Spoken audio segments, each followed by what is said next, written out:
só vinha sobre a morte. Não. Vim ver. E gostei muito, por acaso. Olá, muito boa tarde. Vamos então dar início ao nosso debate do ciclo Quanto Mais Debates e hoje temos um tema, bom, que diz tudo quase no seu nome, o comum. Eu queria, nesta reta final, nós temos hoje o último encontro desta segunda temporada do ciclo, renovar e reforçar os meus agradecimentos ao Marcos Cruz, moderador magnífico, que nos tem aqui assegurado uma curadoria deste ciclo de debate. Hoje é o 14º e com os temas que, na verdade, mais importam. Queria dar a todas as boas-vindas, desejar uma boa sessão e começarmos a pensar na terceira temporada, se possível. Está bem, Marcos? Eu fico todo contente. Ainda bem. Um bom debate e até já. Obrigado. Olá a todos, obrigado por virem.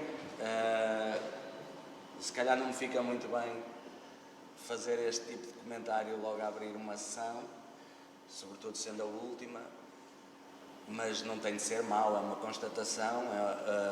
Provavelmente a sessão até hoje menos concorrida, e num tema que, curiosamente, é aquele que mais me apaixona nos últimos tempos, que é o tema do comum. Como é que nós, numa sociedade que se individualizou e continua a individualizar, também muito por influência das novas formas de comunicação, que são as redes sociais, como é que nessa sociedade atomizada, em que cada um está no seu sítio, inclusivamente agora com estas imposições de confinamentos, teletrabalhos e essas coisas, as pessoas diminuíram as suas interações, as suas relações interpessoais, os olhos nos olhos, etc, etc. Tudo aquilo que enriquece a comunicação e que faz com que o bem comum possa aparecer, porque ele depende fundamentalmente da comunicação. Não há bem comum sem comunicação. E então o espaço do comum tem vindo a definhar. Creio que isto é pacífico, haverá pouca gente a discordar disto. Resgatar esse espaço do comum é então extraordinariamente importante. O que é que hoje nós, a partir da comunicação, podemos definir como espaço comum pelo qual, consequentemente, estejamos dispostos a lutar ou a trabalhar coletivamente. E este era um repto que eu lançava ao comum. Por isso é que a ideia foi recrutar as primeiras pessoas que aparecessem aqui no Coliseu. Volto a dizer que isto não é nenhuma crítica, porque as pessoas fazem da sua vida o que quiserem, mas é de facto a constatação de que o comum, por um lado, não é um tema tão atrativo, ao contrário do que eu imaginava, e por outro, já com uma interpretação associada, que eventualmente as pessoas têm algum medo, quando lhes é dada a voz, de agarrar essa voz e exercê-la.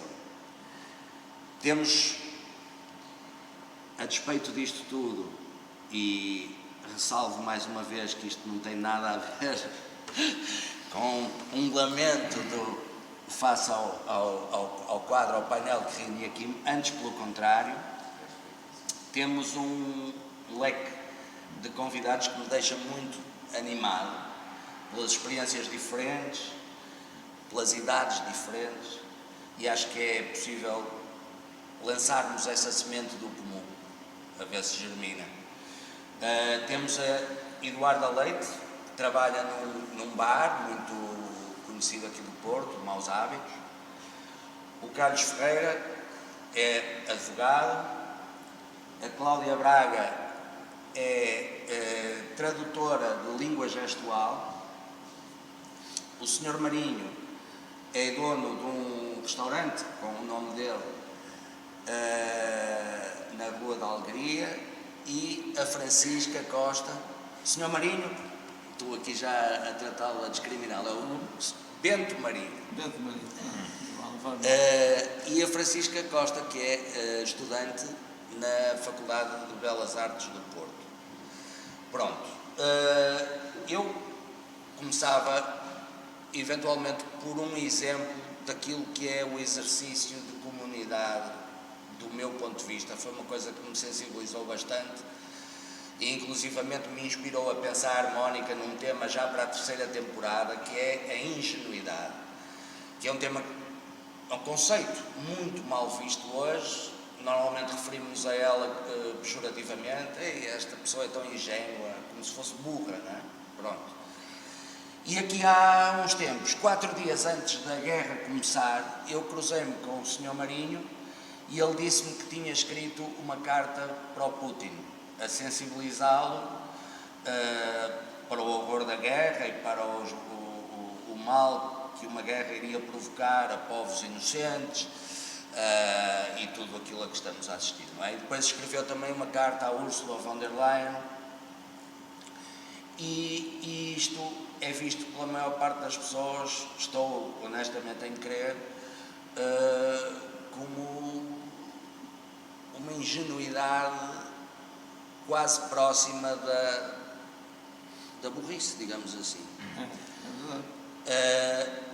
Para mim é exatamente... Qualquer um que saiba Deus até se ri um pouco. Para mim é exatamente o contrário. Para mim é um exemplo de coragem que nos falta tanto, e é precisamente por isso que nós o catalogamos assim. É fácil, não é? Pronto, eu queria então que o Sr. Marinho nos dissesse o que é que o motivou a fazer isso e que falasse um bocadinho ou que enquadrasse um bocadinho este seu gesto na necessidade de trabalharmos para o comum. Isso foi mais uma ideia que eu tive. Pronto, eu normalmente quando penso em alguma coisa, não penso só para mim, penso no tal comum, não é? Isso é que me leva muitas vezes a tomar algumas atitudes e iniciativas e a partir delas vais fazendo alguma coisa. Para mim o conceito de comunidade é um conceito muito válido, digamos, é dos conceitos mais válidos que há, e eu que já vivi em duas comunidades distintas, nasci numa comunidade rural, portanto nasci em Marco de Canavês, na altura há 50 anos era uma comunidade muito rural, vivo há 50 anos no Porto ou a mais, passei por uma comunidade urbana, tem características diferentes e são comunidades também distintas ao mesmo tempo. Não é? Eu acho que a comunidade rural tem o benefício das pessoas conhecerem todas, de conhecerem os nomes, de abrirem as portas umas às outras, não é? De as convidarem para isto e para aquilo, tem esse grande benefício. E nós aprendemos aí, digamos, aí é que é a verdadeira escola da comunidade. É aquela escola que nos abre as portas, que nos franqueia as portas, que nos diz o que sente, que nos conta as suas dificuldades, enfim, a sua vida, muitas vezes, contam a própria vida umas às outras. Não há, no meio rural, quem não saiba a vida do vizinho, ou por as dificuldades que ele está a passar. Isso tudo. Na comunidade urbana é um pouco diferente, não é? Ou temos que nos associar a alguém, a algum grupo desportivo, a algum grupo político, a algum grupo de debate, ou coisa do género, senão ficamos um pouco à margem, não é? Ficamos todos um pouco à margem e vivemos a nossa vida individual, não é? Um bocadinho fora do comum, é aquilo que se chama fora do comum. Eu, na minha experiência pessoal, sempre me tentei integrar também, quando passei para a comunidade urbana, sempre me tentei integrar nas comunidades onde estava inserido. E tomei, por vezes, eu até a iniciativa de formar essas comunidades, não foi uma vez nem duas, tomei a iniciativa de formar comunidades, seja a nível desportivo, seja a nível cultural. Portanto, muitas vezes dei eu o primeiro passo, com outras pessoas, é evidente, não é? Mas, digamos, caminhando para que naquele núcleo onde a gente habita houvesse alguma coisa que nos identificasse. Isso era importante e é importante, não é? Ainda hoje é muito importante as pessoas sentirem que no bairro onde vivem, uma pessoa tem a possibilidade de conhecer a A, B e C, saber que aquele bairro desenvolve aquele projeto comum à sociedade, saber que o projeto está bem inserido naquele meio, e saber que as pessoas gostam daquele projeto. Isso é importante para nós. Eu, só para contar assim, aqui uma coisa assim à pressa, para não demorar muito, ajudei a formar uma associação em Marco Canaveses, já há pouco tempo, fez 20 anos essa associação. É uma associação que se chama Amigos do Rio Velho. Fui eu que tomei a iniciativa, na altura de formar essa associação, convidei um conjunto de amigos, porque lá há um rio que tem mesmo esse nome, é o Rio Velho, não é? E eu nasci ali descalço, na minha juventude, na minha criancice, não é? E fiquei com um amor àquela zona muito grande. Então, tornei-me uma espécie de ambientalista voluntário, porque vivi o ambiente, digamos, direto, não é? Não é esta coisa que se inventa agora, coisa do género. Portanto, vivi descalço, tomava-se banho no rio, e tínhamos uma coisa muito importante antigamente, que as pessoas, principalmente no meio rural, incentivavam os mais novos a cuidar da natureza. Isso era muito importante. Que depois, mais tarde, com a industrialização e essas coisas todas, veio-se um bocadinho, e o rumo das pessoas para a cidade, para trabalhar, para ganhar mais dinheiro, etc. Isso desvaneceu-se um pouco. Mas, para mim, foi muito importante, digamos, viver aí essa experiência. Formamos essa associação. A associação tem como objetivo, realmente, promover esses valores que em tempos já se praticavam, não é? Mas que ficaram um pouco esquecidos com o tempo. Tinha um objetivo de criámos alguns incentivos para chamar as pessoas, porque as pessoas não vêm por anda cá, não sei o que é, não vêm, não é? Tem que se criar qualquer. Então criámos caminhadas com temas, criámos alguns debates também sobre o ponto de vista ambiental, ligámos às escolas da comunidade local, ligámos aos grupos esportivos, afastámos um bocadinho dos políticos, porque eles normalmente servem-se um pouco destas situações e às vezes tiram partido disso, não é? E nós vamos ficando para trás e eles é que vão à frente e tiram os lucros disso. Portanto, foi dessa associação guardo, ainda hoje estou ligado a essa associação, já não sou dirigente há muito tempo, não é? Mas ainda hoje, ela hoje está com uma dinâmica muito grande, quando veio agora o Covid, mas está com uma dinâmica muito grande. Faço caminhadas em muitos sítios. Caminhadas normalmente têm um tema, quase sempre um tema. Esta caminhada é dedicada à primavera, esta é dedicada ao verão, ao sol, tem sempre um tema. Aos monumentos, à natureza, a este rio ou àquela igreja, dá-nos sempre um tema à caminhada. E as caminhadas começaram, digamos, a galvanizar a associação. Hoje a associação, que era muito localizada, está já regionalizada, portanto, abarca ali já Baião, Amarante, Marco Canaveses, Penafiel, desenvolve atividades já nesses concelhos limítrofes e é cada vez mais solicitada. Portanto, isso é, digamos, aquilo que nós chamamos, e que o Marco chamou para aqui como tema, o comum. Portanto, se as pessoas se reúnem por um bem comum ou um objetivo comum, esse realmente é aquele que se destaca mais na minha vida, ao longo da minha vida, né, nestes últimos anos. Porque há muitos espaços deixados em branco pelos políticos e pelos decisores, sim, não é? É Ou seja, esse exercício de cidadania é fundamental para assinalar, inclusivamente, falhas que poderiam ser colmatadas facilmente por quem de direito, não é? O Sr. Marinho tem um exemplo nós, Rio, não é? Nós, cidadãos, temos um papel muito importante. E quando nós sabemos intervir em determinadas situações, quando a política deixa para o lado, ou se esquece, ou se faz esquecida, e nós intervirmos, e muitas vezes com alternativas aos políticos, é muito importante muitas vezes, porque intervir por intervir às vezes não é tão importante como isso, porque assim, contestam porque só querem contestar. Que é uma coisa que acontece muito hoje. Eu, por exemplo, tenho este princípio quando há alguma decisão a nível de juntas de freguesia ou de câmaras onde eu vivo, nas comunidades onde eu vivo, que eu acho que não está certa ou que não está muito certa, eu procuro uma alternativa. Ora está. E eles muitas vezes não podem dizer que não, mas essa alternativa até nos parece melhor. Claro. Já aconteceu várias vezes. Claro. E a minha ideia e a ideia de alguns que nos reunimos foi para a frente e a deles ficou para O trás. Sr. Marinho está a tocar mesmo na ferida, que é exatamente a razão pela qual eu escolhi este tema para debate hoje. E que tem a ver com isso, ou seja, já não é a contestação, o revoltar-nos por algo que nós não queremos, é exatamente o entrar em cena para dizer o que é que nós queremos, quais são as soluções que nós propomos, um discurso positivo, construtivo. Eu estava-lhe a falar desse exemplo no Rio, falou do Rio Velha, não é? Que eu acho que é um bom exemplo dessa ação cidadã, se quiser contar, Mas da lixeira, quer dizer, quando formámos a associação, claro, foi há 20 anos, ainda não havia a sensibilidade para o ambiente que há hoje. Hoje a sensibilidade é muito grande, de facto, estamos todos muito sensibilizados para o ambiente, porque sentimos na pele já os efeitos digamos,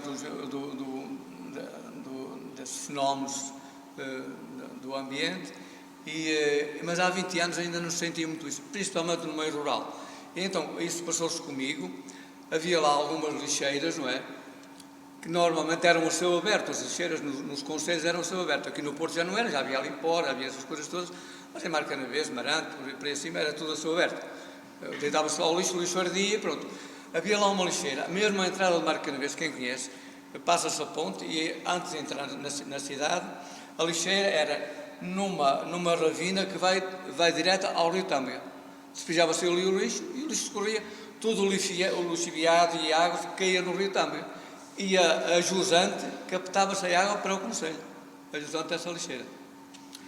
Quando se tentou acabar com aquela lixeira, não imagino o rebuliço que aquilo deu. As pessoas não podem ir tentar acabar com aquela lixeira e criar uma lixeira num sítio onde tivesse condições e com aquelas condições que hoje se exigem, né, na lixeira. Para as pessoas revoltaram-se e tal, fizeram uma manifestação e tal. Quer dizer, enquanto a lixeira esteve ali, a céu aberto, a queimar o lixo, as águas deliciosas a cair no rio e a jusante a captar a água para o concelho, ninguém se importou, ninguém se incomodou. Mas quando se tentou fazer uma lixeira num sítio recatado, com condições, essas coisas todas, então as pessoas revoltaram-se.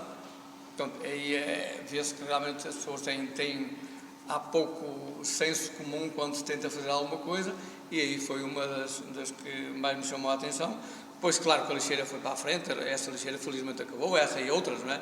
Houve uma altura em que acabaram com essas lixeiras todas, felizmente acabou, e hoje estamos, pronto, as condições são totalmente diferentes do que eram há 20 anos atrás. Mas passaram-se assim coisas.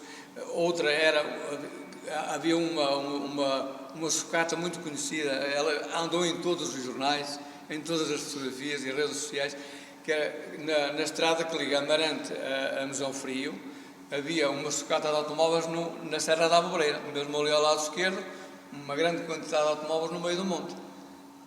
Sem controle nenhum, despejavam-se lá de automóveis, aquilo tinha um dono ao terreno, pronto, ia tirando as peças e vendendo, fazia ali um negócio dele. Pronto, nós começámos a denunciar aquilo, tivemos algumas pressões para nos calarem e tal, mas nós não desistimos. Começámos a denunciar que aquilo não podia ser, junto das câmaras, junto do Ministério do Ambiente, das entidades que podiam fazer alguma coisa por aquilo, não é? Que nós pouco podíamos fazer, mas demos alternativas ao dono na altura da lixeira, podiam-se criar, e na altura já havia condições para se criar, digamos, sucatas controladas, não é? Onde se fizesse a desmontagem, a recolha de óleos, etc. E é isso que nós propunhamos lá. A Câmara de Amarante, em princípio, pegou na nossa ideia, não é?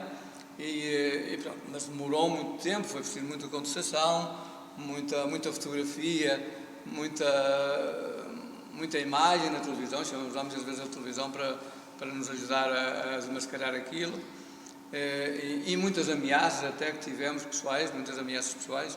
Eu, por acaso, nunca tive medo disso, porque também já andei na guerra, nunca tive medo. Na guerra não tive medo, lá também não tive. Mas fomos lá para a frente da sucata muitas vezes, denunciar a situação. Quer dizer, é preciso muitas vezes sermos determinados para levarmos alguma coisa por diante. É isso. Porque se não formos determinados, se pensarmos só, aquilo devia-se resolver e era preciso resolvê-lo. Mas se nós não tomarmos a iniciativa, não levarmos alguém connosco, não mostrarmos alguma alternativa para aquilo e não formos muito determinados, nós muitas vezes desistimos. Porque normalmente os políticos querem é que incomodem pouco. Eu tive muitas relações com os políticos de lá, do Marco, da Amarante, etc.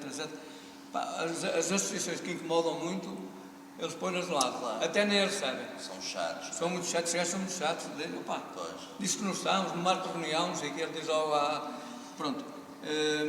Sr. Marinho, se não se importar, eu vou contar só um... Mas vá metendo a sua colherada também. Não, um pequeno episódio para passarmos aqui a palavra a quem queira, claro, que tem a ver com o episódio que eu lhe estava a falar. O Sr. Marinho é cheio destes episódios e, portanto, se calhar pensou noutro. Mas era o rio, esse rio que estava poluidíssimo, encontravam-se lá máquinas de lavar, bicicletas, tudo quanto há, e o Sr. Marinho, depois de ter falado com a Câmara para a necessidade de limparem o rio e ter tido uma resposta negativa, armou-se de coragem e motivação e foi reunir umas carrinhas para eles próprios, amigos e pessoas dessa associação. Fizemos uma limpeza ao rio. É um rio pequeno que chama-se Rio Galinhas, também é lá em Marco Canaveses, e é afluente do Rio Velho. Okay. Tem tudo o nome de aves e animais. Mas então depois teve a ideia de empilhar nas carrinhas aquele lixo todo e chegar à praça central e despejá-lo todo. Foi uma luta muito grande aí, Marco, porque é assim, nós realmente tivemos a ideia de limpar o rio estava muito sujo, de facto tinha tudo quanto havia, desde fogões, pneus, bicicletas, tudo lá encontramos, tudo. Foi a primeira limpeza que se fez, nunca se tinha feito. Então convidámos algumas associações locais que nos ajudassem a colaborar naquilo, inclusive algumas escolas, escuteiros, grupos lá religiosos também e folclóricos, havia lá um resto folclórico. Reunimos aquelas comunidades todas locais, não é? E juntámos ali uma cerca de 50, 60 pessoas, mais ou menos. E marcámos o dia, falámos com a Câmara para nos arranjar as ferramentas necessárias, não é? E os transportes, sim senhor, eles arranjaram isso tudo. E havia uns... E eles disseram, e onde é que vamos colocar o lixo? E eu tive a dizer, na praça principal. O vereador, nem pensar, isto do ponto de vista sanitário é inconcebível, não pode ser. Eu disse, pois aí é que deve ser, porque as pessoas, na praça principal daquela comunidade, não era mesmo no centro da vila, era na freguesia lá, na praça, junto à igreja, pronto, era a praça principal. Não pode ser, desse ponto de vista sanitário não pode ser. Eu isso não dou o meu aval.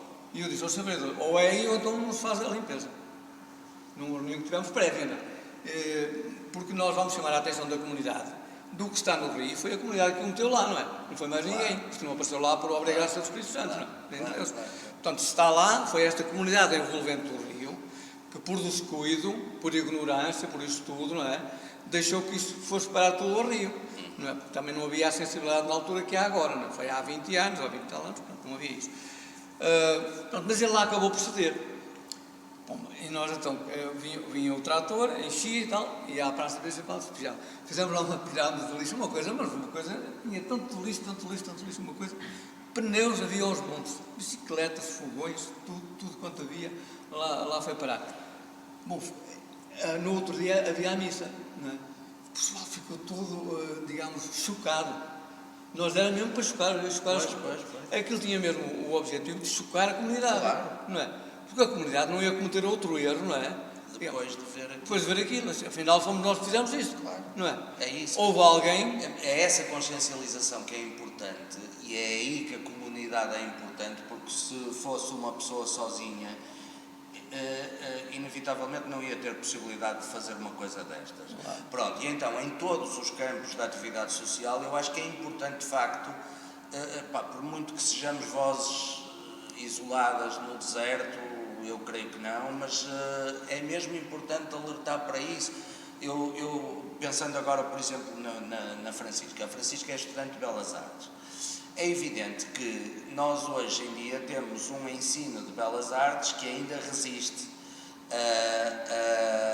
um pouco a esta mercantilização, ou seja, é um ensino, como é que eu hei de dizer, não é idílico, mas parece que estamos ali na arte tal qual ela era concebida e encarada, e de repente mergulhamos num mercado de trabalho que não tem resposta para todos os sonhos que a gente alimentou, não é? E, portanto, há aí um desencaixe, não é? Que já não acontece, por exemplo, noutras faculdades, como a Faculdade de Economia, que está muito mais enquadrada, infelizmente, naquilo que é depois o mercado, mas era extraordinariamente importante que nós víssemos os artistas, ainda por cima os artistas, que é uma coisa que eu tenho extrema dificuldade em ver como também eles estão atomizados por todo lado, cada um mergulhado no seu umbigo, no seu trabalho, na imposição das suas carreiras, etc, etc. Era extraordinariamente importante que os artistas tivessem esta dimensão comum. Tu não sentes isto, Francisco?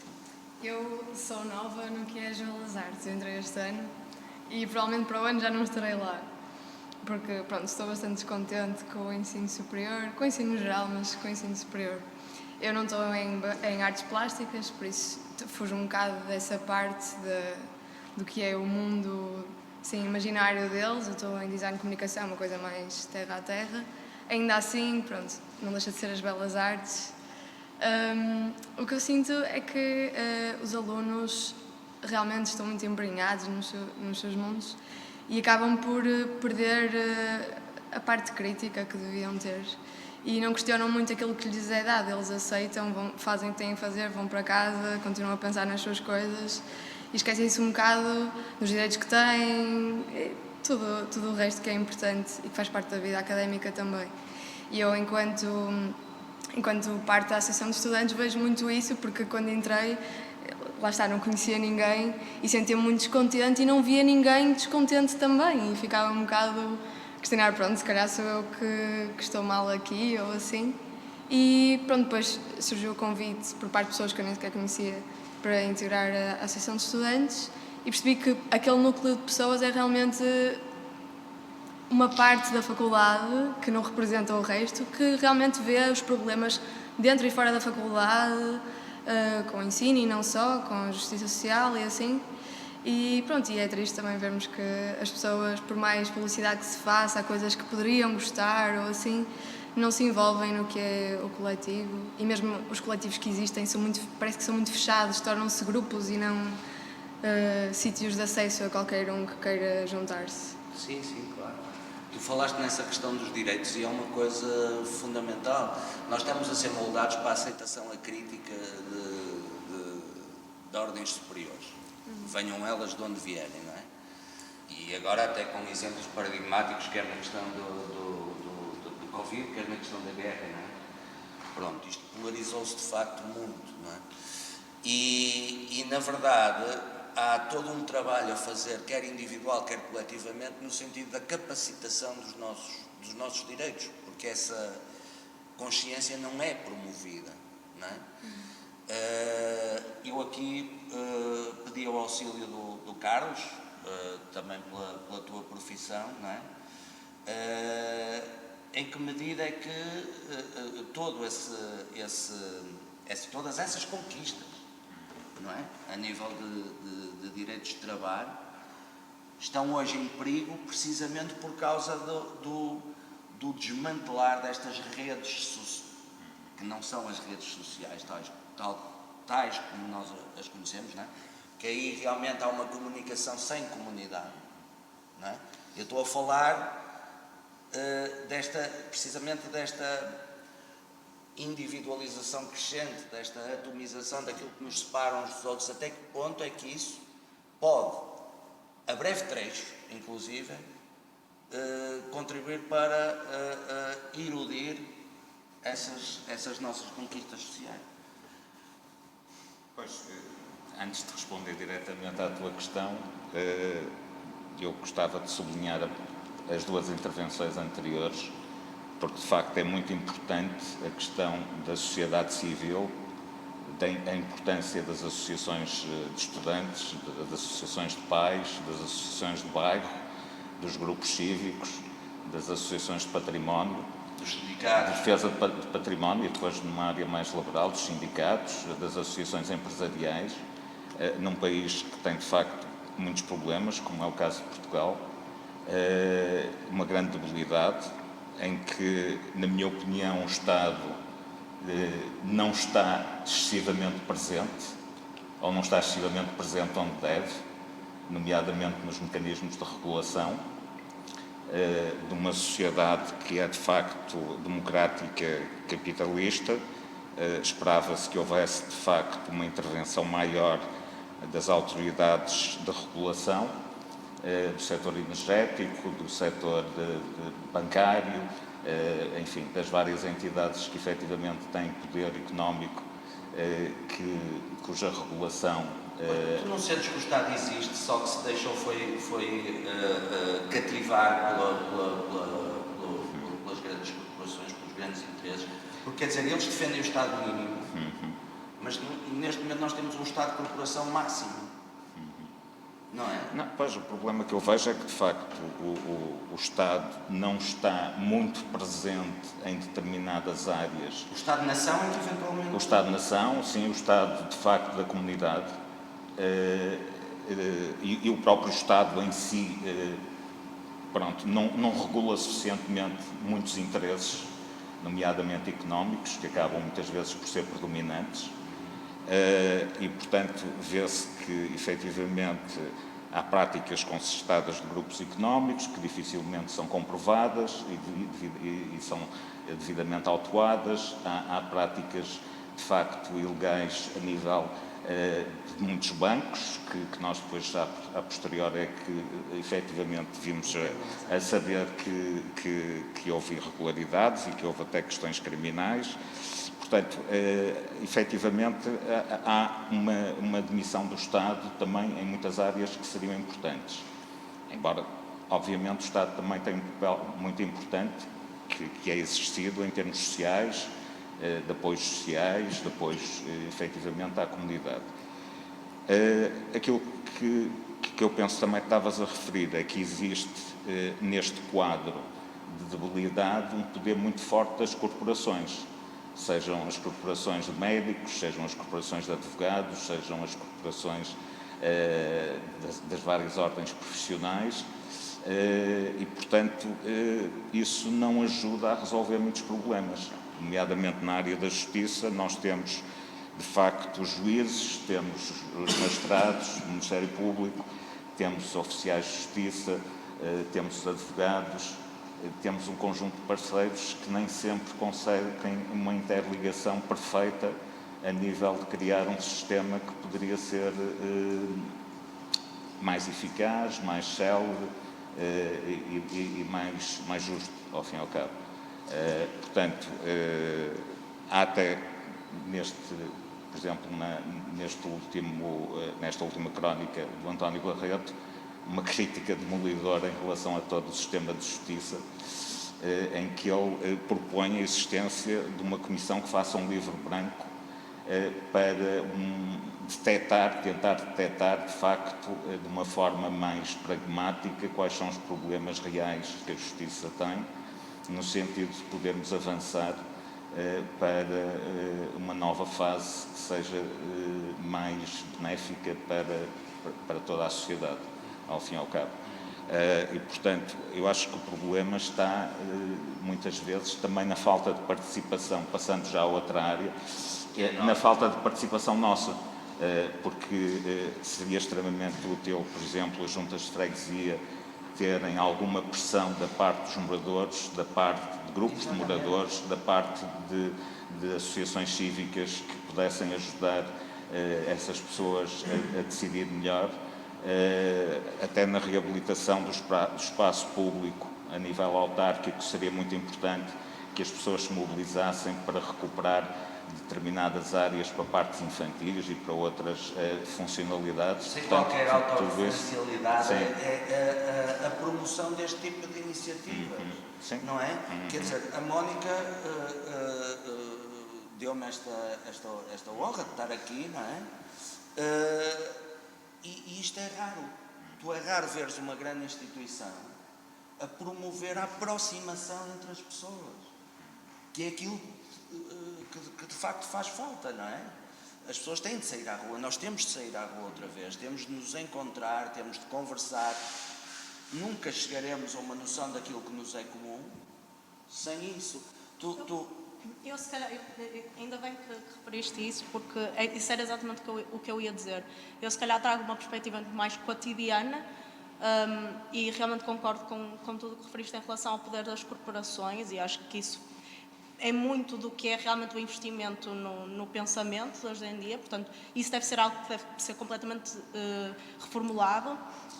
No entanto, da minha perspectiva pessoal e ao longo do meu crescimento, tenho 22 anos, portanto sou muito nova, mas eu já fiz parte de vários grupos, fui escoteira, também participei na Associação de Estudantes, mas acho que apesar desses grupos é exatamente isso, é celebrar a diferença nos nossos pequenos círculos. E eu noto isso nas minhas conversas de café, estava o Sr. Marinho a referir isso, que a comunidade começa nestes pequenos espaços, e eu acho que sim, eu acho que devemos regressar ao início e celebrar estes pequenos espaços, e acho que embora às vezes possa ser mais difícil procurar a diversidade de pensamento ou a diferença entre os nossos amigos ou a nossa família, porque apesar de tudo nós juntamos às pessoas com que concordamos, acho que o objetivo deve ser realmente dinamizar experiências como estas e outras tantas, que realmente procurem celebrar essa diferença e trazer estes diferentes pensamentos e diferentes experiências,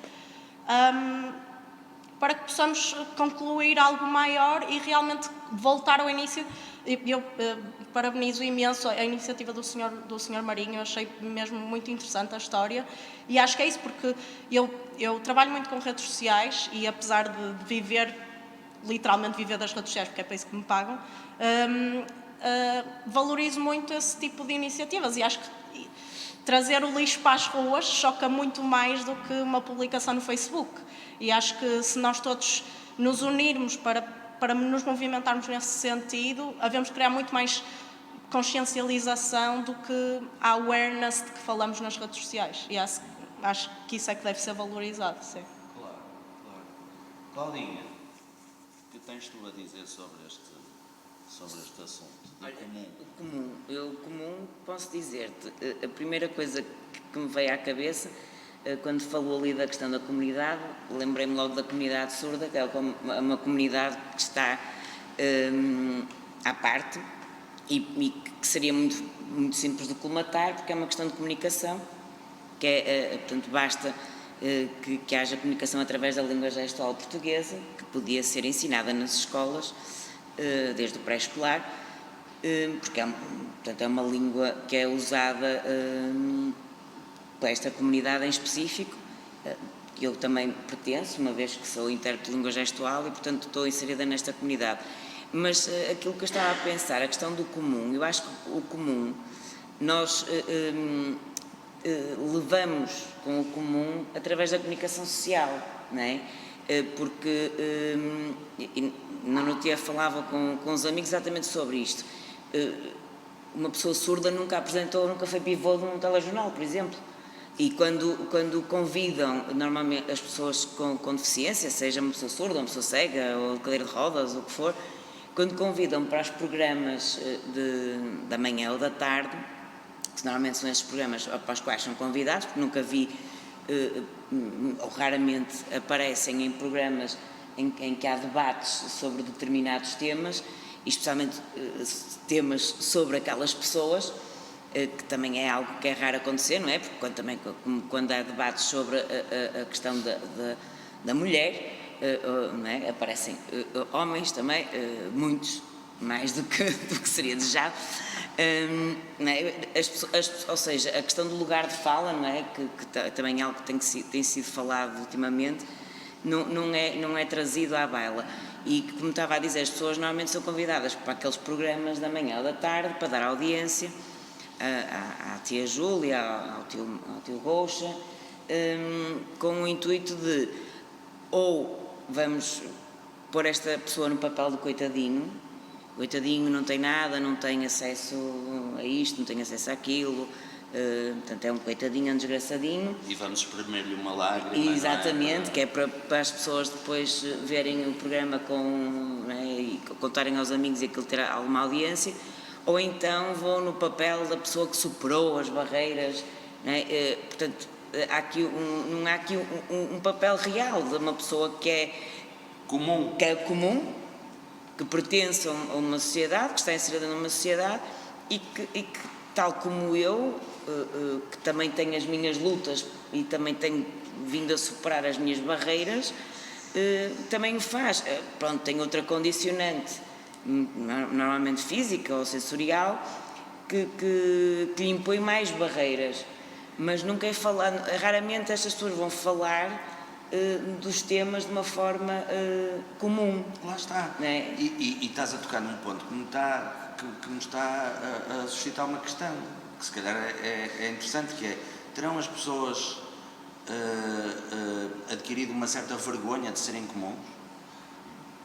Pois, eu acho que há aqui dualidades, não é? Por um lado temos aquelas pessoas que não querem ser comuns e que tentam fugir ao que é o normal, que normalmente nos é imposto pela comunicação social e neste momento muito pelas redes sociais, não é?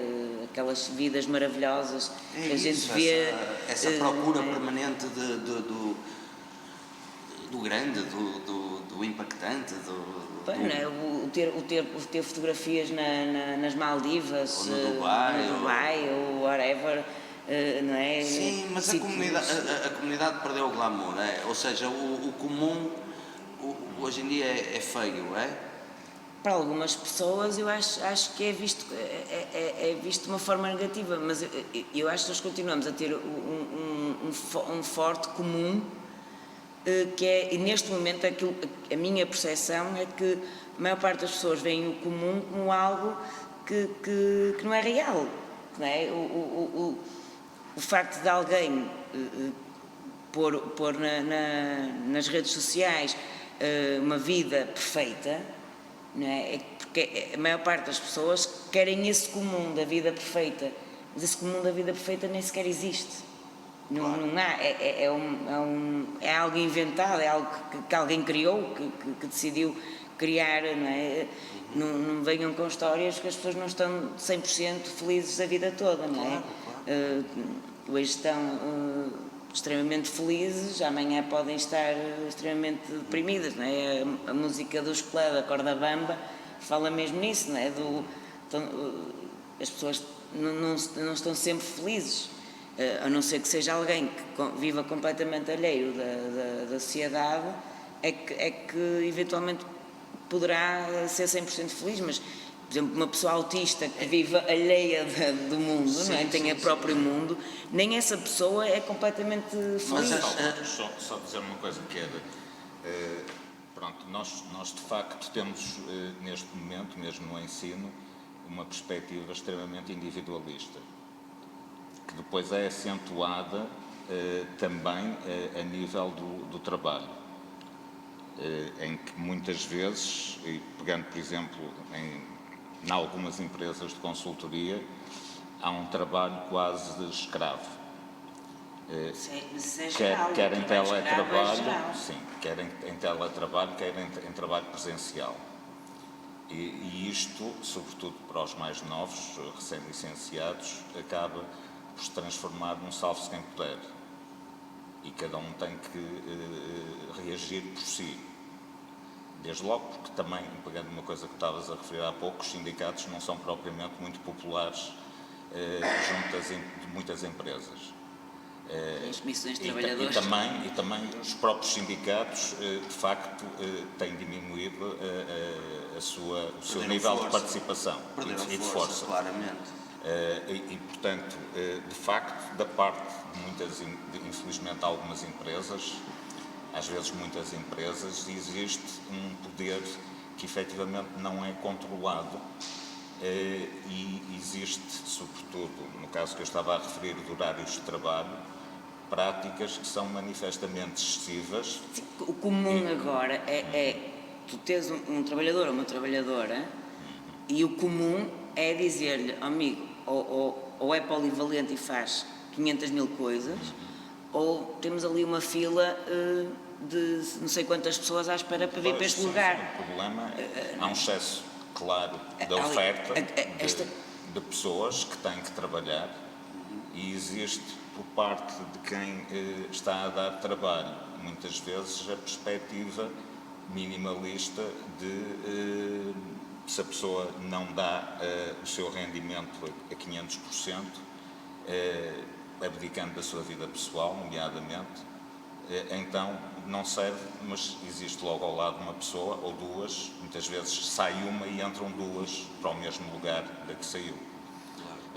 Portanto, isto é um problema sério e só para concluir, de facto, dentro deste espírito individualista, em que, pronto, pegando uma referência do Pacheco Pereira, por exemplo, que diz que é possível neste momento fazer um curso superior sem ler um livro, e de facto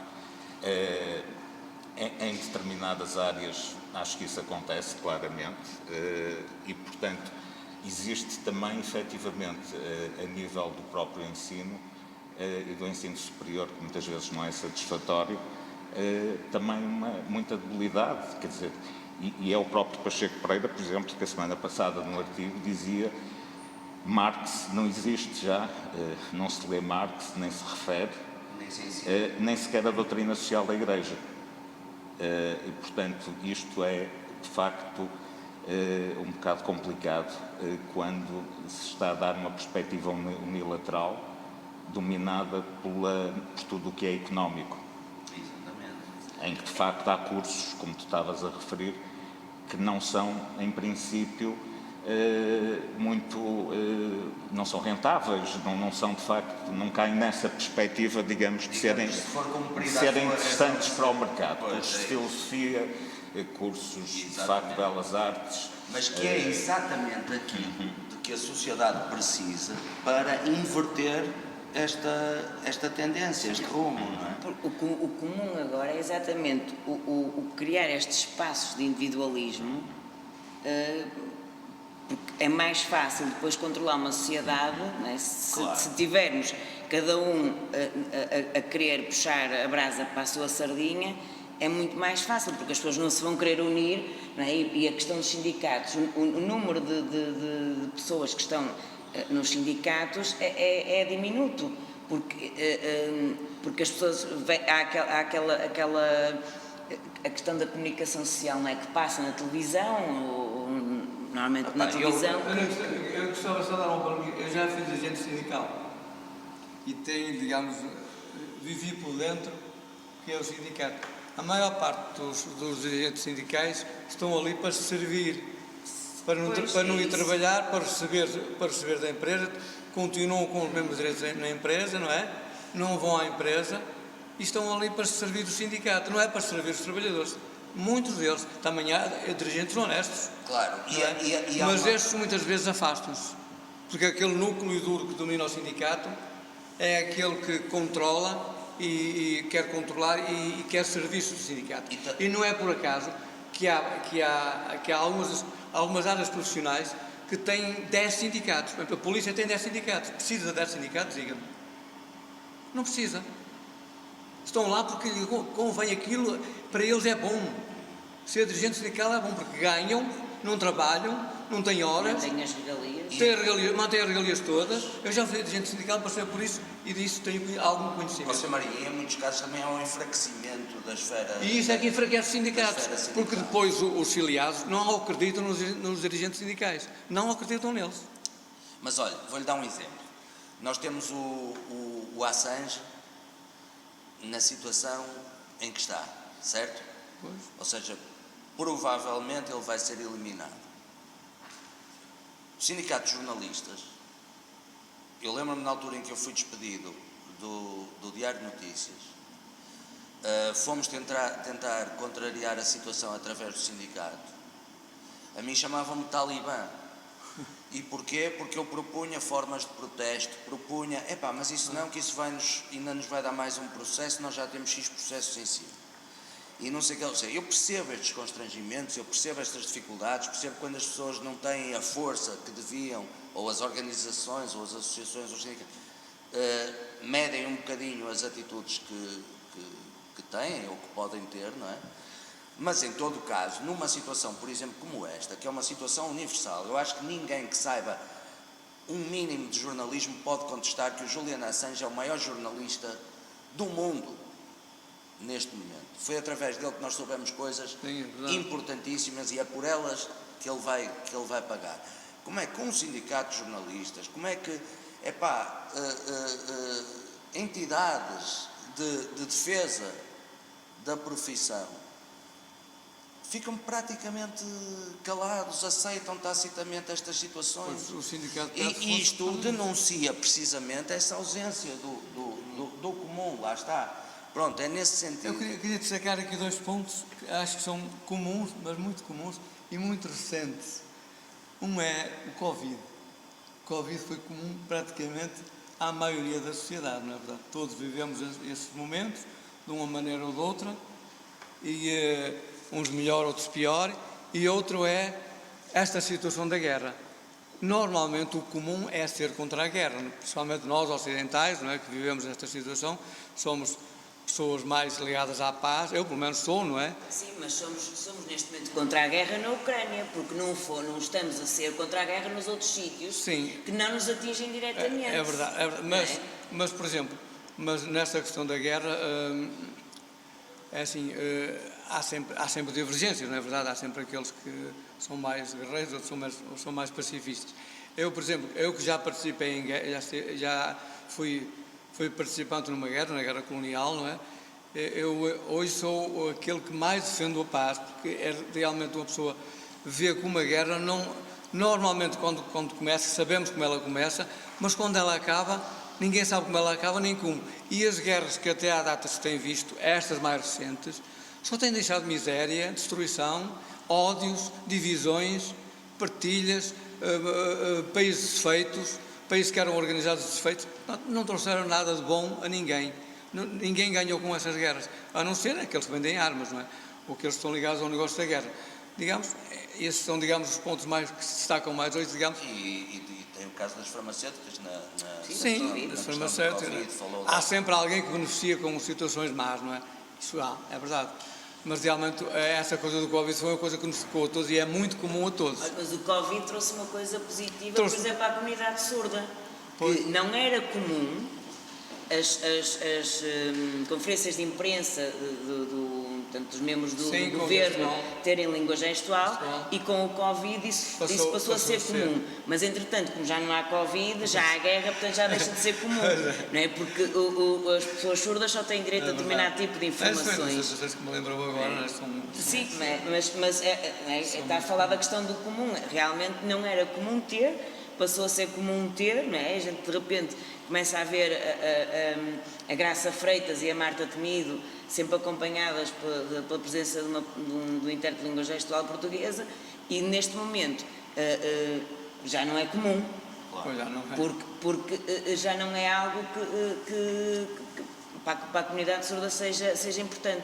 A questão do que é comum lá está. Ou perde-se. E porquê que o que é comum é decidido pela comunidade e não com a comunidade? E porquê é que não é a própria comunidade? É que não é a comunidade que decide, é-nos imposto. É-nos imposto pela comunicação social. Em relação à questão da guerra, que foi muito partilhada a ideia de Portugal ser um beneficiário líquido da guerra, de um ponto de vista económico, porque de facto Portugal está do lado certo da guerra, portanto isto em termos de discurso oficial, não pode gastar muito nesse conflito porque não tem muito para dar, mas por outro lado temos que alimentar os bancos tem a vantagem para Portugal, dada a posição geográfica que tem na Europa, de ser considerado um sítio seguro para o turismo,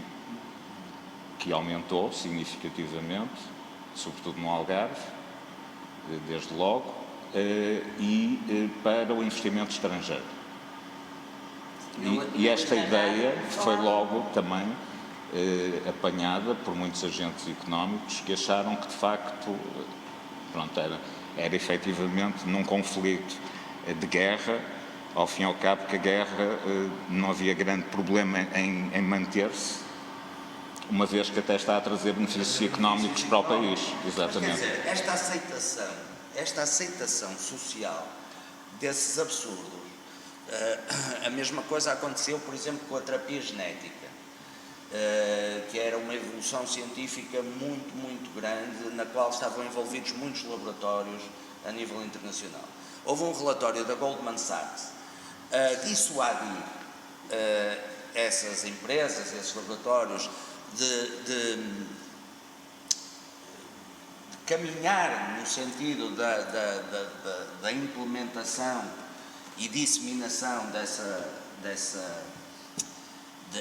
digamos, dessa evolução, dessa revolução científica que tendia para a cura em ato único de doenças muito graves, não é? Porque era economicamente má. Ou seja, o que se propunha era que, em vez de investigar no sentido da cura única,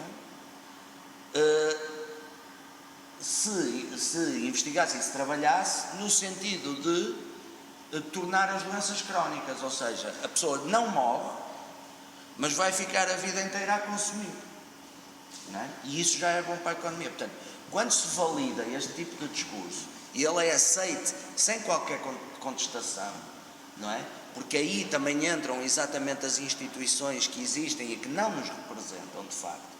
Não é um discurso catastrofista, pelo contrário, é uma exortação à necessidade que nós temos de falar, de nos juntarmos, tu falaste na tua associação de estudantes. Tu não sentes lá vontade, face àquilo que eu adivinho que possa ser algum receio do futuro, lógico, por parte de colegas teus, tu não sentes vontade de o que é que nós poderíamos fazer? Onde é que nós nos poderíamos juntar? Não sentes isso? Não sinto muito, ou quando ela existe lá está, são nichos de pessoas que não chamam mais pessoas, é para eles aquilo. Depois há, por exemplo, no outro dia estávamos no arquivo da associação, lá a investigar, assim, uma coisa toda desarrumada, encontramos uma carta ao Mário Soares, de 1992, que escrevia exatamente os mesmos problemas que nós temos hoje na faculdade, não é? Tipo, não mudou grande coisa e as pessoas não têm muita esperança e desistem, simplesmente. Ou como já vão sair daqui a 2 anos, as coisas já não se vão resolver em 2 anos e elas também não se querem dar ao trabalho para não verem aquilo acontecer enquanto estão ali. Não pensam em longo prazo e nas pessoas que vêm a seguir ou nas melhorias que podiam fazer para o futuro. E tu, Eduardo, tu sentes isso, sentes à tua volta essa, mesmo que não haja uma definição, uma noção do que se pode fazer, mas sentes essa energia de criação de alguma coisa que nos defenda dos medos? Certo. Eu acho que não, eu acho que realmente falta mais espaços como este que estamos a viver aqui e pronto. Para além de responder a essa questão, queria também trazer uma pergunta que tu fizeste que eu achei muito pertinente, que era, será que nós já não queremos ser comuns? E eu acho que em relação a isso e até em relação à comunidade surda e outros exemplos que já houve aqui, por exemplo o jornalismo que também falaste, que tem tido muitas dificuldades, acho que um dos problemas é realmente a falta da celebração desse comum. Portanto, as pessoas estão constantemente à procura de uma nova headline e tudo tem que ser sempre super estimulante e super interessante e realmente é isso, já não vemos em lado nenhum coisas que digam, ok, isto é a vida normal, a vida cotidiana e porque é que isso não tem a mesma beleza do que a grande notícia e acho que isto relaciona-se também a outros problemas que, por exemplo, falamos aqui da questão das corporações, porque essas corporações estão só à procura da próxima coisa bonita que fique bem no site, da próxima resposta temporária e que realmente também um dos problemas que a Francisca estava a dizer, falta continuidade.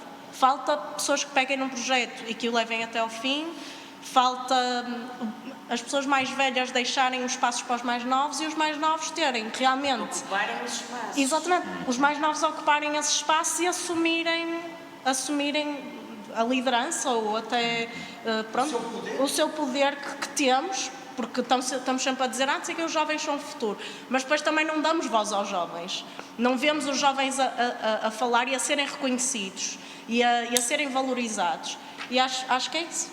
E muitas vezes os jovens também não assumem essa. Sim, também falta iniciativa, até por outros problemas que também já falamos aqui em relação ao ensino superior, ao ensino básico, ao ensino secundário. Falta ferramentas para educarmos os jovens a terem estímulo suficiente para assumirem o palco e darem a sua crítica. Mas a ideia é mesmo essa. E na educação, eu trabalho na educação e aquilo que eu tenho visto, né, primeiro continuamos com uma lei de bases que pronto, já tem idade para... Que enfim. Né?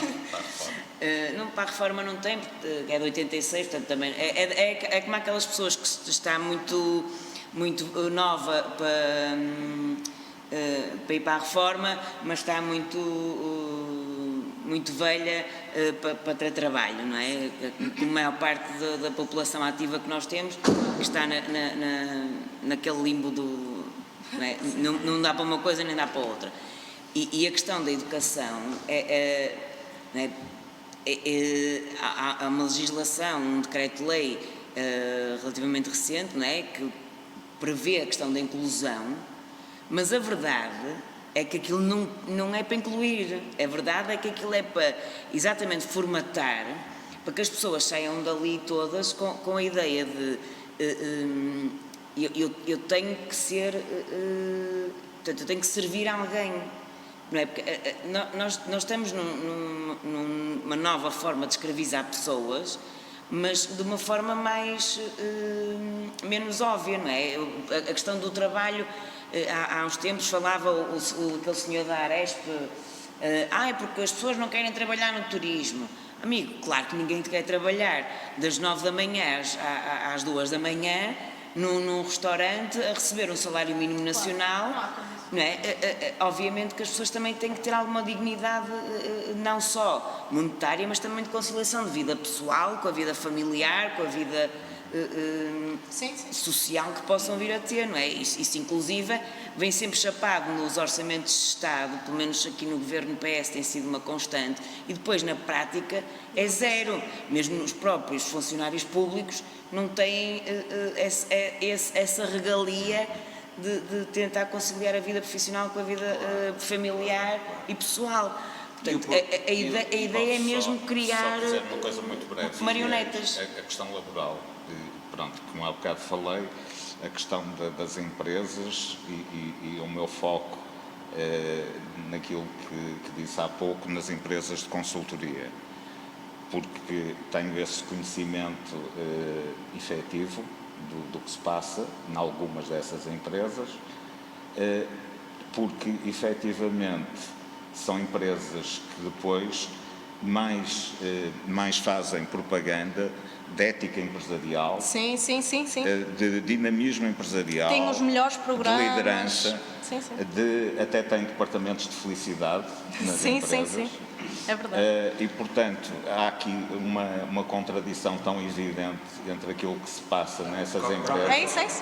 É o que fica bonito na página.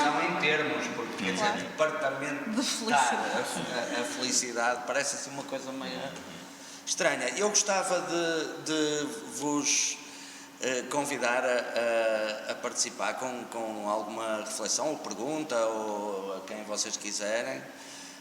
Uma coisa que vos vá no espírito, depois de tanta conversa sobre o comum, não é? Exortar esse exercício de comunidade. Só lhe ia pedir que falasse um bocadinho mais alto, como não há microfone, depois na gravação não se percebe muito bem. Eu estava assim aqui a tentar fazer outro exercício que é um bocadinho da linha de qual bocadinho chegaram a abordar, Aldeia, o que assim se chama, falava nesta questão das redes sociais, o facto das pessoas estarem muito com elas próprias, não é? E muito pouco com o que é comum, que as deprimem, não é? acho que o comum tem muito isto, que é o comum terá necessidade. É verdade que nós nos podemos organizar uns com os outros para coisas más, o ser humano tem este potencial, procurar o comum para uma causa maléfica, posso ser assim, que foi a palavra que me surgiu, mas também nos podemos organizar para coisas boas. O Sr.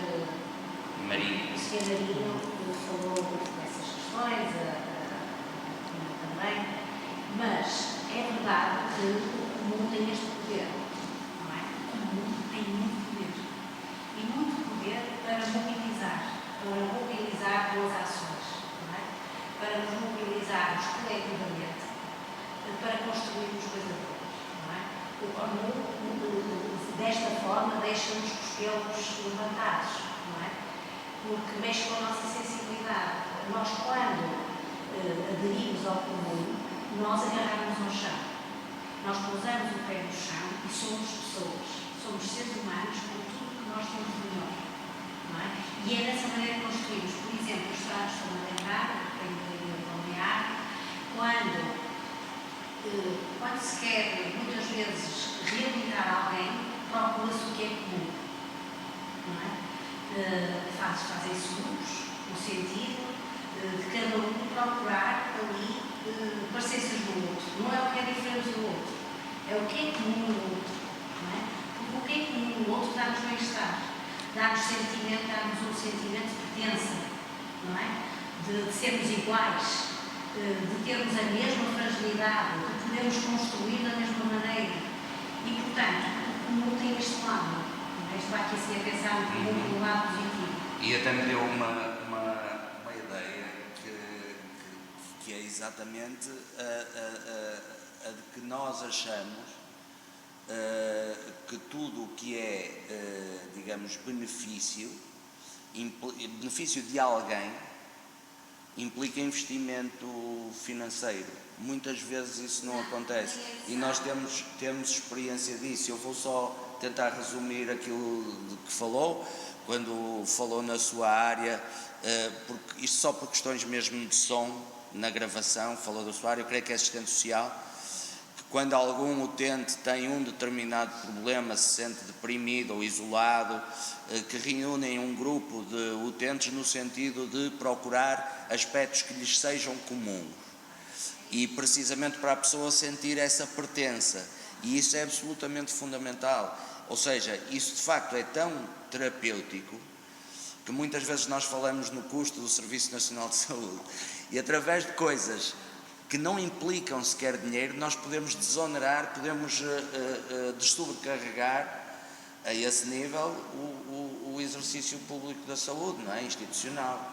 Não é sempre muito simples, não é? Por exemplo, nós, enquanto pessoas,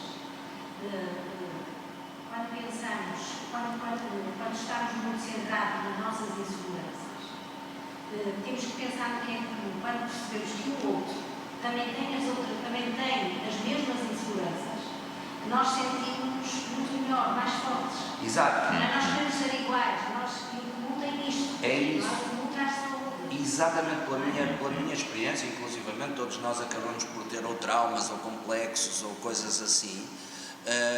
E essa dimensão do segredo, quando nós nos fechamos, tipo concha, com o nosso problema, esse problema rebenta a concha porque ele aumenta de uma forma quase surreal, não é? E depois nós confrontamos-nos com alguém que não liga a patavina àquilo que é o nosso problema, porque para ela é absolutamente normal. Posso dizer uma coisa muito breve, desculpa Cláudia, que é, estavas a falar do Serviço Nacional de Saúde, e eu acho que uma coisa que, por exemplo, deslaça completamente a sociedade e a comunidade é quando os próprios hospitais do Serviço Nacional de Saúde pagam aos quadros 1/3 do que pagam aos tarefeiros. Por exemplo, são dados que vieram na comunicação social, e como é que é possível, por questões orçamentais, também muitas vezes, porque se forem quadros aparecem na rúbrica do pessoal, e se forem tarefeiros aparece o fornecimento de serviços, outras coisas, onde eventualmente podem aparecer também ligaduras e tesouras, e etc.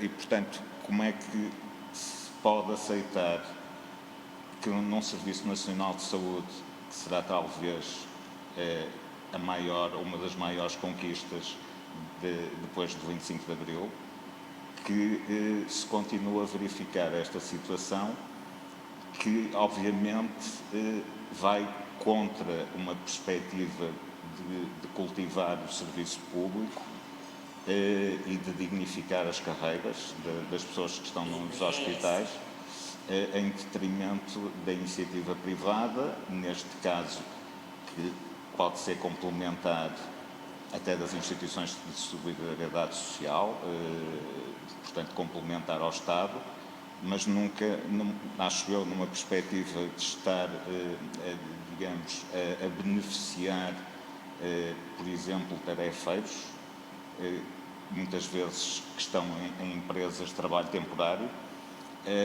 em detrimento dos quadros efetivos que estão ao serviço dos próprios hospitais e que integram a função pública. Eu posso só... Aquilo que falou, a questão de nós, não é, queremos ser comuns, o comum dá-nos algum conforto e alguma felicidade, mas também, por outro lado, não é, a questão dos nossos pensamentos. Muitas vezes nós temos pensamentos que nós consideramos que não são comuns, porque não é, a sociedade impõe-nos determinadas caixas, não é? Aliás, aquele lema que é o pensa fora da caixa. E o problema é que nós estamos formatados desde sempre, não é, para o que é comum.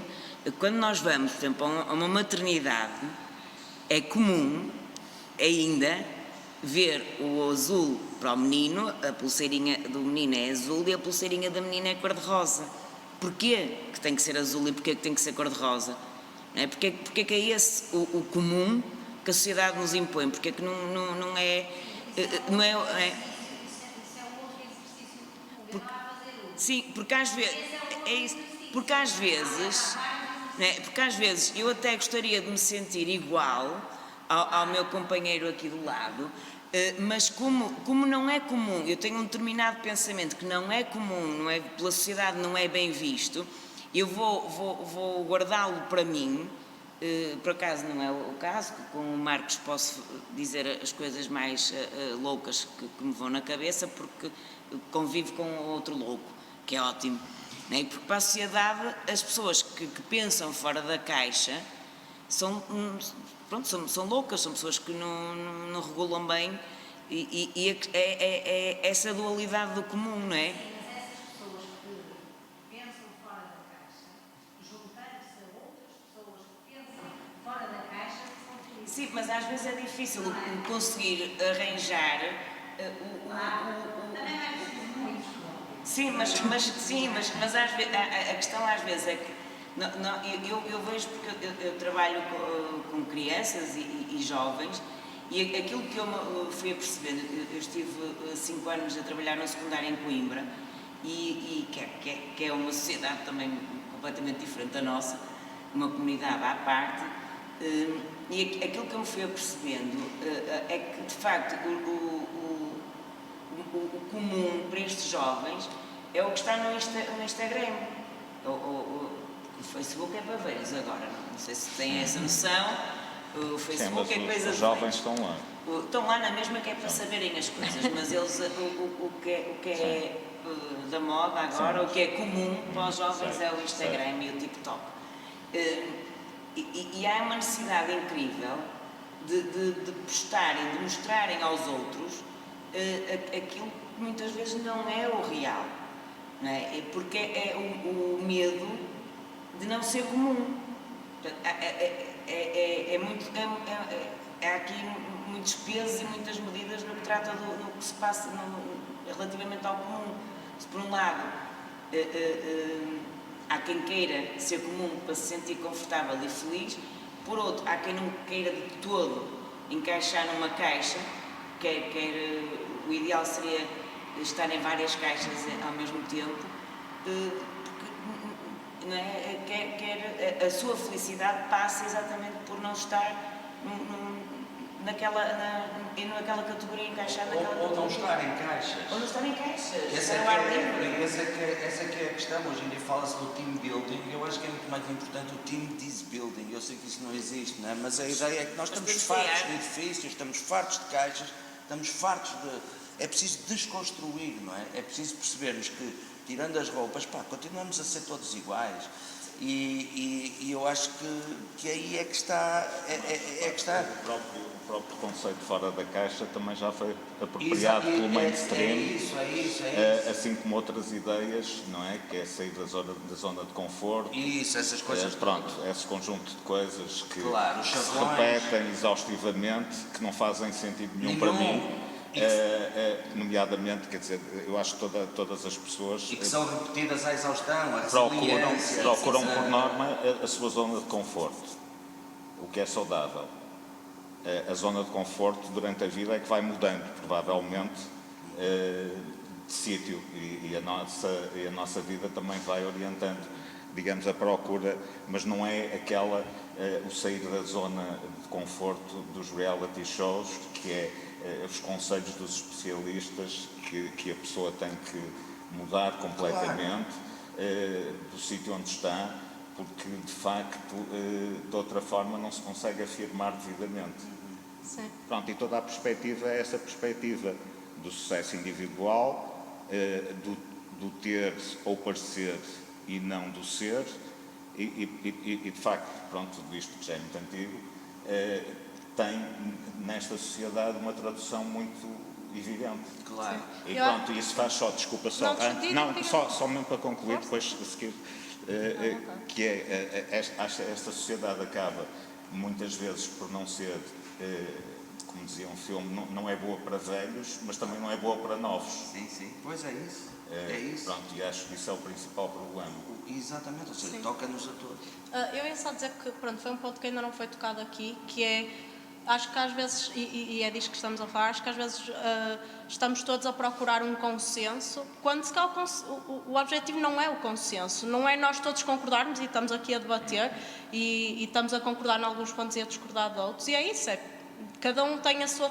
Portanto, eu acho que se calhar estamos a pôr aqui um peso negativo na individualidade que é necessária. Claro. Que é necessária para construir essa comunidade maior. Exatamente. Porque nós só estamos confortáveis numa comunidade quando temos a nossa individualidade também protegida. Portanto, quando eu posso ser eu e exatamente existir fora desses rótulos, que é muito difícil na sociedade atual, sim, é que podemos realmente ser melhor para o grupo. É quando nós temos as nossas necessidades e a nossa identidade assegurada. Exatamente, e a liberdade individual asseguradas. Pronto, Olha, nós chegamos ao fim do nosso tempo. Queria aproveitar a tua deixa para dizer que esse foi o princípio orientador destes debates desde o início. Ou seja, creio que se há debate inclusivo a este, na medida em que não há ninguém do tecido social que seja excluído. Pelo contrário, é promovido precisamente o debate entre, não é propriamente o caso de hoje, mas entre pessoas de vidas totalmente dispares, não é? Precisamente para enriquecer a conversa e fazer com que a partilha de pontos, não só de vista, mas de vida, se processe. E outra coisa que eu queria dizer, antes de me despedir de vocês e de vos agradecer, tem a ver com o que eu sinto. Peço desculpa por tomar assim partido, mas eu sinto que Portugal precisa de uma sacudidela em relação a isto do comum, porque quando a gente fala disto do comum parece uma cena freak, não é? De repente lembrei-me, paz e amor e o mundo... Não tem nada a ver com isso. Esta procura do comum é um movimento contemporâneo que é internacional e está francamente desenvolvido e a expandir-se. Por exemplo, na América Latina, tenho visto imensas discussões sobre isto, gente de muitas profissões, de muitas atividades, de muitos contextos, a reunir-se para conversar, partilhar, perceber o que é que há de comum a nós todos. E depois isso vai gerar iniciativas, isso vai gerar atividades, isso vai gerar protestos, isso vai gerar, no fundo, um registro de propostas, não é? De soluções, de alternativas, para tornar o mundo menos desigual, que eu acho que é aquilo que interessa ao comum. Acho que aí nos poderíamos rever todos. Não é? Portanto, posto isto, agradeço muito o facto de... Posso só, antes de tu fechares, não falar, mas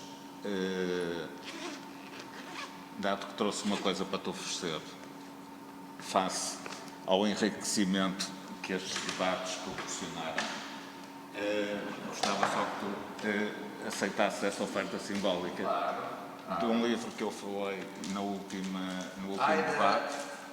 Do Luizinho, Sim, a instalação do medo. exatamente. Que acho que é uma coisa que também estes E é um debates tema ajudam a que combater. entra aqui porque realmente muitas vezes há um medo de exercer comunidade, há um medo de vir para a rua e defender isso, que é o que nos liga, o que nos une enquanto seres humanos. Bom, obrigado, Carlos, pelo livro, muito obrigado a vocês, espero que continuemos esta iniciativa e que regressemos com uma terceira temporada. Pelo menos para mim seria um prazer imenso. Eu fui a primeira vez que cá estive, gostei. Não tenho assim o dom da palavra com bons argumentos, mas pronto, vou contando as minhas histórias, não é? Claro. Muito obrigado a todos e até à próxima.